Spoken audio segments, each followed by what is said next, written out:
সেই লোহা জমিদার বাড়িটা ঘুরবো, দেখাবো। এই যে কাঠটার বৈশিষ্ট্য হচ্ছে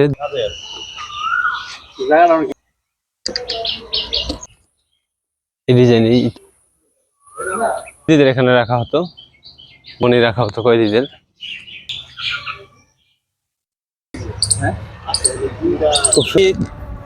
পুটিয়া বাড়ি যাচ্ছি, বেশ আরেকটি সিন্ধু। জমিদার বাড়ির বারান্দা। প্রিয় বন্ধুরা, আসসালামু আলাইকুম। আমরা চলে আসছি পুটিয়া জমিদার বাড়ি, রাজশাহীতে। জমিদার বাড়িটা ঘুরবো, দেখাবো, বিস্তারিত তথ্য জানানোর চেষ্টা করবো যতটুকু সম্ভব। আপনারা অবশ্যই ভিডিওর সাথে থাকবেন, পুরো ভিডিওটা দেখবেন। এই ভিডিওর সাথে আরো বেশ কিছু অন্তর্ভুক্ত থাকবে, বেশ কয়েকটা মন্দির থাকবে এবং এই রাজাদের আমলের যে জেলখানাটা, সেটা আমরা দেখানোর চেষ্টা করবো ইনশাল্লাহ। একটু পরপরই আম বাগান, বিশাল বিশাল আম বাগান। ওই পাশে একটা বড় আম বাগান, প্রত্যেক বাড়ির পাশেই বাগান, বিলের মধ্যে, খালি জায়গার মধ্যে।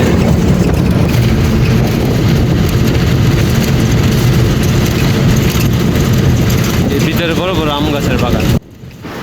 রাজশাহী আমের জন্য বিখ্যাত। আমরা আম বাগান দেখতে দেখতে চলে যাচ্ছি পুটিয়া রাজবাড়িতে, রাজশাহী। দুই পাশে আমের বিশাল বিশাল বাগান, সেগুলো আমরা উপভোগ করতেছি গাড়ি থেকে। আর দেখতেছি প্রচুর আম আছে এখনো গাছের মধ্যে। ভিডিওটা আর কিছুদিন আগের, এখন হয়তো আম নেই, তবে আমরা যখন গিয়েছিলাম প্রচুর আম আমরা পেয়েছি এবং গাছ থেকে পেরে পাকা আম খেয়েছি। বিশেষ করে হিমসাগর আমটা তখন ছিল।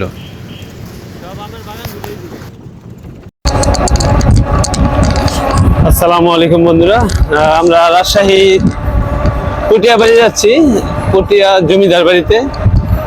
একটা নতুন অভিজ্ঞতা। আমরা এখন ভ্যানে আছি, সবাই ভ্যানে করে যাচ্ছি। বাস থেকে নামলাম, রাজশাহী সদর থেকে বাস ভাড়া নিল 50 টাকা জনপ্রতি। তারপরে আমরা ভ্যানে উঠলাম, ভ্যান ভাড়া জনপ্রতি 5 টাকা করে। একবারে 4জন 5জন অনায়াসে বসা যায়। রাস্তাঘাটগুলো খুব সুন্দর, রাজশাহীর পরিষ্কার পরিচ্ছন্ন, যানজট মুক্ত।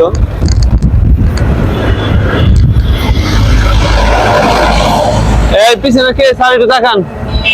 আকিব স্যার। আমাদের গাড়িতে আমরা 4 জন আছি, শাহজাহান স্যার, মিলন স্যার এবং আরমান ভুঁইয়া, আকিব স্যার।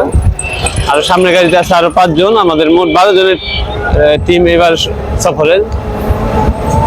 আজকে আমরা জমিদার বাড়িটা দেখে তারপরে চলে যাব নওগাঁ।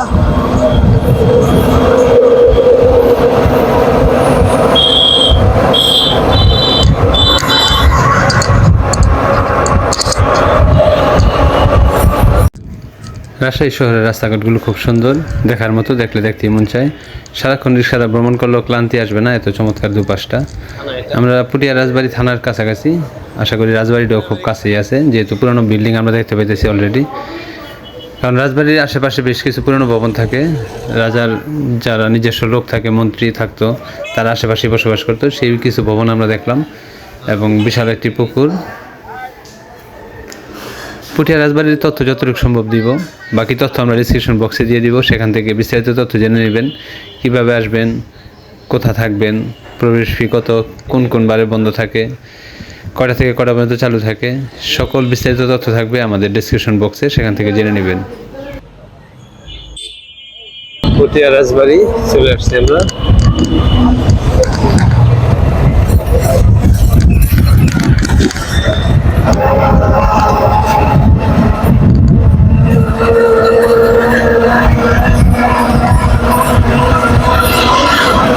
পুটিয়া রাজবাড়ি জাদুঘর।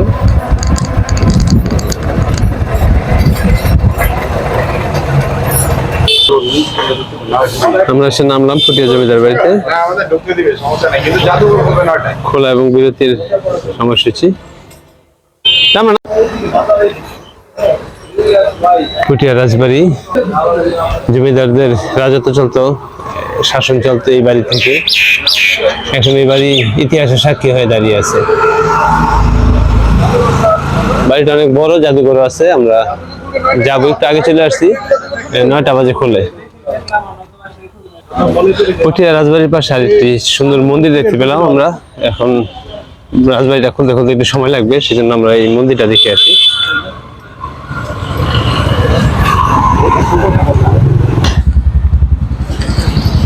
আমরা একটু হাঁটি, সকালে গাড়ি থেকে নামলাম, হাঁটতে হাঁটতে যাবো, ওই মন্দিরটা দেখবো। পুটিয়া রাজবাড়ি এসেছিলাম, রাজবাড়িটা খুলতে খুলতে একটু সময় নিবে, সেই সময়টা আমরা কাজে লাগাই দিই।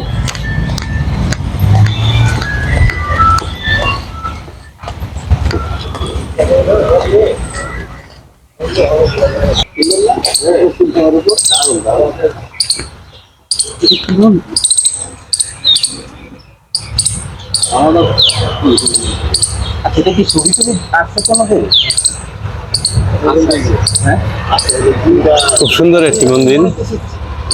আমরা আসলাম কিন্তু এটাও তালা দেওয়া, 9টার পরে খোলে মন্দিরগুলো। সুন্দর নিরিবিলি পরিবেশ, চমৎকার ফুল বাগান সামনে, পাশে কিচিমিচির ডাক। স্নিগ্ধ সকালে খুব সুন্দর পরিবেশে আসছি আমরা। মন্দিরের সামনে বিশাল বিশাল গাছ। রাস্তা পরিষ্কার করো, রাস্তা পরিষ্কার করো। আরমান আরমান রাস্তা পরিষ্কার করো। ছবি তুলতেছে। আরে দাঁড়ান, ছবি তোলা লাগে। একজন একজন করে সুন্দর হবে ছবি, খারাপ না। এইসব জায়গাগুলো ছবি সুন্দর ওঠে। করি না, সমস্যা কি? ক্যাব করে ডাউনলোড এই করতে হয়, সেভ করতে হয়। আচ্ছা, আমাকে একটু দেখাই দিন তো। আচ্ছা, এদিকে বেশ কিছু পুরনো বাড়ি, পুরনো মন্দির, জমিদার বাড়ি, পরিত্যক্ত ভবন যা ছিল ব্রিটিশ আমলের, কালের সাক্ষী হিসাবে দাঁড়িয়ে আছে এখনো।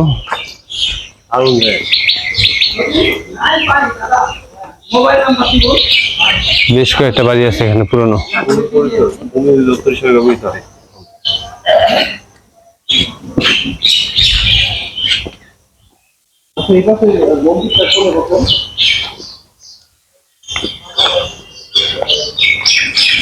এটা কি ভাই জমিদার বাড়ি ছিল নাকি জেলখানা ছিল? ও, জমিদারদের আমলের জেলখানা না? ও আচ্ছা আচ্ছা, বাহ, ঘুরতে ঘুরতে সুন্দর একটা জায়গা আসলাম। এটা হচ্ছে সেই জমিদারদের আমলের জেলখানা। পুটিয়া জমিদার বাড়ি ছিল ওই পাশে, এই পাশে ছিল জেলখানা কয়েদিদের রাখার জন্য। এখনো সেই লোহার দরজা আর রুম কক্ষ সবই আছে পরিত্যক্ত অবস্থায়।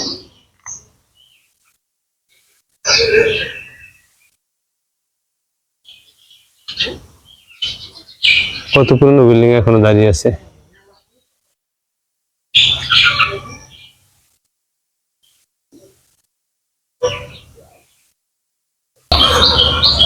ওই পাশে হচ্ছে পটিয়া রাজবাড়ি, এই পাশে হচ্ছে সেই জমিদারদের জেলখানা। সে সময় কয়েদিদের এখানে রাখা হতো জেলখানার ভিতরে। আমরা একটু যাই, কাছাকাছি দেখি, যদিও যাওয়াটা রিস্ক, অনেক পুরনো ভবন। হ্যাঁ, অনেক ভেঙে পড়ছে। ওদিকে ছাদটাও ভাঙছে, ওই ছাদটাও ভেঙে পড়ছে।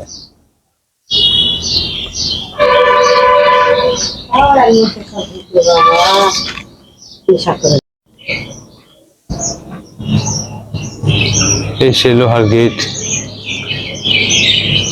ওই পাশে আরো অনেক ভবন আছে, কিন্তু যাবো না আমি, রিক্স। এদিকে সাপ টাপ থাকতে পারে, ওই যদি দেখা যায়। ওইদিকে আরো অনেকগুলো ভবন আছে, এই পাশটায় দেখা যাচ্ছে আরো অনেক ভবন।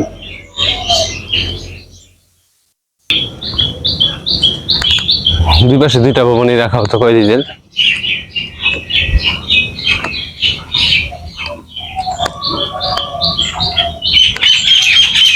এই জায়গাগুলো একেবারে নির্জন। এদিকে আছে কলা বাগান, অনেক বড় একটি কলার বাগান। আর এই ভবনগুলো এখন পরিত্যক্ত।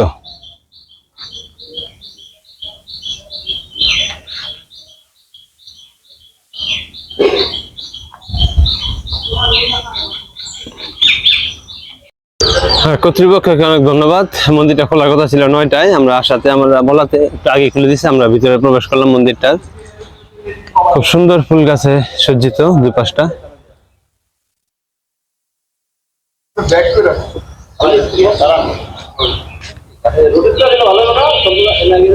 ফুলের সমারোহ, লাল গোলাপ, সাদা গোলাপ, গোলাপি গোলাপ, রঙন, লাল রঙন টকটকে।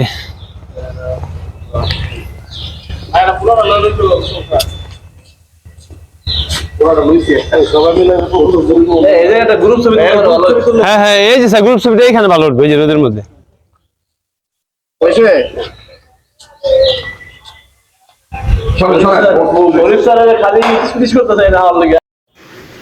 এখন 9টা বেজে গেছে, রাজবাড়ি খুলে গেছে, আমরা আবার চলে আসলাম। এই ফাঁকে আমরা দেখাই দিলাম রাজবাড়ির রাজাদের আমলের যে জেলখানাটা, চমৎকার একটি মন্দির, সেটা আমরা দেখে এখন চলে আসছি। আমরা এখন প্রবেশ করবো। এখানে প্রবেশ ফি লেখা আছে, সব কটা থেকে কটা পর্যন্ত খোলা, কী কী বারে খোলা বন্ধ থাকে সব এখানে লেখা আছে। বিস্তারিত আপনারা দেখে বুঝে নিতে পারবেন।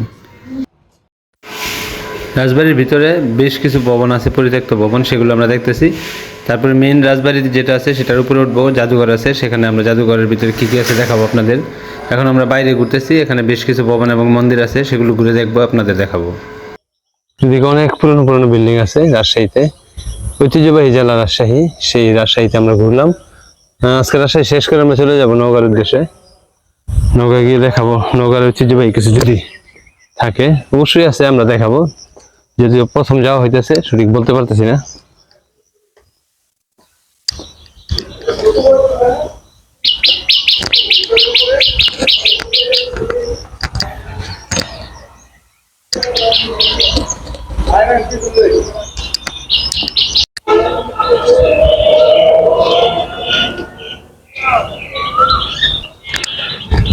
রাজবাড়িটার পিছনে আসলাম, পিছনে একটা পুকুর আছে, বড় আকারের পুকুর, ঘাটও থাকতে পারে, আমরা যাচ্ছি। হ্যাঁ, ঘাটও আছে, বাগান।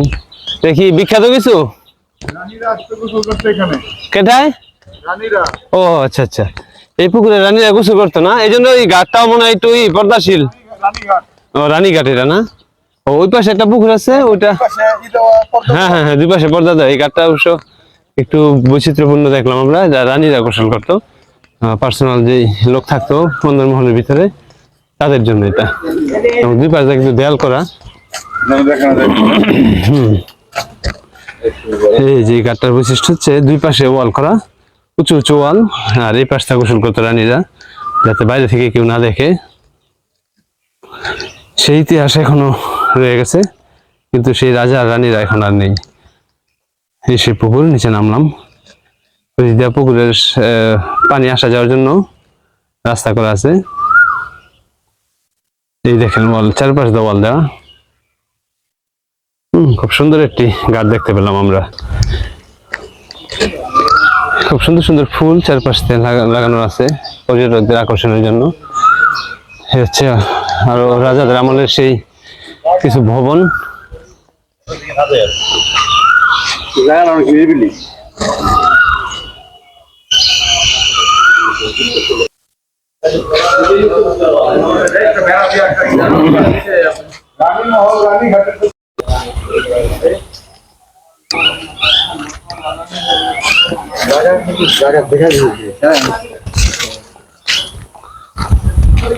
বাংলাদেশের বিভিন্ন প্রান্ত থেকে অনেক লোক আসে এই ঐতিহাসিক ঐতিহ্যবাহী বাড়িগুলো দেখতে। মন্দির, পুরনো ভবন, রাজবাড়ি, ম্যাক্সিমাম মন্দিরগুলোর ডিজাইন একই রকম। এই ডিজাইনে তখনকার মন্দিরগুলো তৈরি হতো।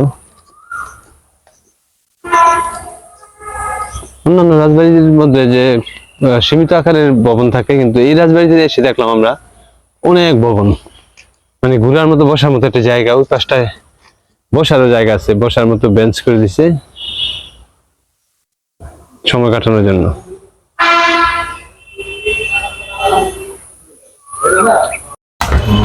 কাঠের সিঁড়ি এখনো, হ্যাঁ, সে কয়েকশো বছর আগের কাঠের সিঁড়ি এখনো কিন্তু আছে। আমরা ঢুকতেছি এখন জাদুঘরের ভিতরে, গ্যালারি টু দিয়ে প্রবেশ করবো।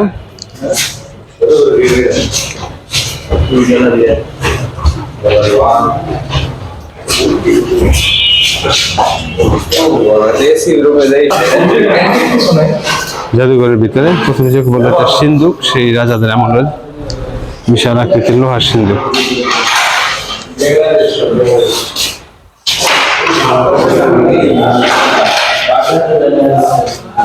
বেশ আর একটি সিন্দুক,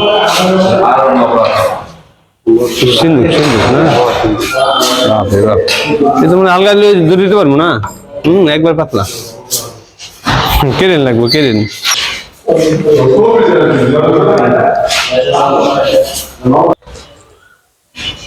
জমিদার বাড়ির বারান্দা।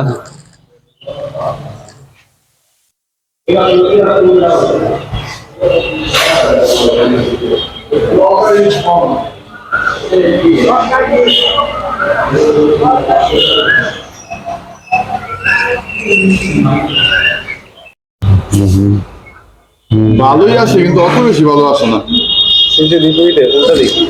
তো বন্ধুরা আমরা পুঠিয়া রাজবাড়ি ঘুরলাম, দেখালাম যতটুকু সম্ভব জাদুঘরটা সহ। তো কেমন লাগছে সব মিলে আমাদের জানাবেন, ভালো লাগলে অবশ্যই পাশে থাকবেন, লাইক কমেন্টস করবেন, আমাদের জন্য দোয়া করবেন। আজকে আমরা এই পুঠিয়া রাজবাড়ি রাজশাহী থেকে বিদায় নিচ্ছি, আবার ইনশাল্লাহ হাজির হব নতুন কোনো জায়গায় নতুন ভিডিওতে। সে পর্যন্ত সবাই ভালো থাকেন, সুস্থ থাকেন, এই ভিডিওর সাথে থাকবেন। আসসালামু আলাইকুম।